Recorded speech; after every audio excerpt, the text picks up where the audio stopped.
ketulusan seperti anak kecil? Di sebuah restoran Italia mewah di puncak gedung tertinggi di Jakarta, Mario, Jackson, dan Arden duduk di meja dengan pemandangan kota yang berkilauan. Mario menyeruput minumannya yang mahal. Ayahku baru saja membeli villa musim dingin di Courchevel. Bener-bener ski in, ski out. Aku akan mengadakan pesta di sana liburan ini. Jackson tersenyum santai. Courchevel? Lucu. Aku bosan dengan salju. Kemarin aku baru saja melakukan inspeksi di Maladewa. Kami sedang mempertimbangkan untuk membeli salah satu pulau pribadi yang baru dikembangkan. Wajah Arden menegang. Ia mencoba terlihat santai. Maladewa bagus, Jackson. Tapi, tren yang sebenarnya adalah investasi jangka panjang. Aku baru saja membeli seluruh lantai apartemen di CBD untuk disewakan. Keuntungannya lumayan. Cukup untuk membelikan hadiah tas terbaru setiap bulan, buat Rachel. Birkin. Mario mengernyitkan alis. Seluruh lantai? Menarik, Arden. Apakah itu sebanding dengan kapal pesiar baru yang ayahku hadiahkan? Kapal itu lebih besar dari restoran ini, lengkap dengan helipad. Namanya, Legacy. Jackson menimpali, jangan bercanda, Arden. Rachel lebih suka barang yang eksklusif, bukan yang bisa dibeli di butik. Sekujur tubuh Arden terasa gemetar, karena merasa tertangkap basah. Tentu saja.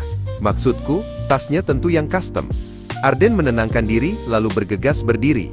Aku harus pergi sekarang. Ada pertemuan penting harus hari ini tanggal 1 Oktober tahun 2025 dengan fund manajerku. Ia buru-buru pergi, meninggalkannya dengan tagihan mahal yang ia bayar dengan rasa sakit. Beberapa hari kemudian, di taman kampus yang sepi, Arden duduk sendirian di bangku. Wajahnya terlihat sangat lesu dan menyesal. Aku tidak bisa begini lagi, gumamnya dalam hati. Aku bertengkar hebat dengan mami papi. Demi Rachel, aku hanya terlihat seperti badut yang menyedihkan. Jackson tahu aku berbohong. Tommy dan Martha melihat teman sekelasnya, Arden, murung, mereka putuskan untuk menghampiri. Tommy menyapa, "Hei Arden, boleh kami duduk? Kamu terlihat tidak seperti biasanya." Arden menghela napas. "Aku hanya sedang kacau, Tom." Martha menyahut, "Ada apa? Apakah ada masalah dengan fund manajermu itu?" Arden terdiam sejenak. Tidak ada fund manager Mar, tidak ada lantai apartemen. Itu semua bohong. Aku tidak sekaya mereka. Aku berusaha keras untuk mengikuti gaya hidup Mario dan Jackson, berpura-pura agar terlihat keren. "Kami tahu, Dan," kata Tommy.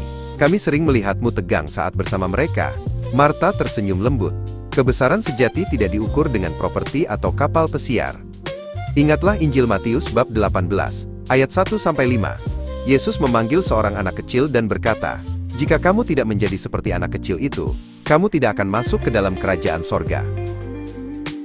Tommy melanjutkan, "Anak kecil tidak berpura-pura. Mereka tulus, tidak peduli dengan status atau kekayaan orang lain." Rachel adalah sepupu Jackson. Tentu dia terbiasa dengan kemewahan. Tapi jika dia gadis yang baik, dia tidak akan jatuh cinta pada label harga jaket kulitmu. Dia akan menghargai ketulusan dan keberanian untuk menjadi diri sendiri. Arden mengangkat mukanya. "Jadi apa yang harus aku lakukan? Mengaku kepada Rachel?" Martha menjelaskan, "Jangan mengakui kebohonganmu sebagai alasan untuk lari. Akui itu sebagai langkah awalmu menuju ketulusan. Temui Rachel, tapi jangan bawa tas atau cerita palsu. Bawa dirimu yang jujur." Arden melihat ke kejauhan, ada secercah harapan di matanya. "Kalian benar. Aku harus berhenti bersaing dan mulai hidup. Terima kasih Tommy dan Martha. Kalian telah memberiku pelajaran yang jauh lebih berharga daripada semua investasi yang dipamerkan Mario."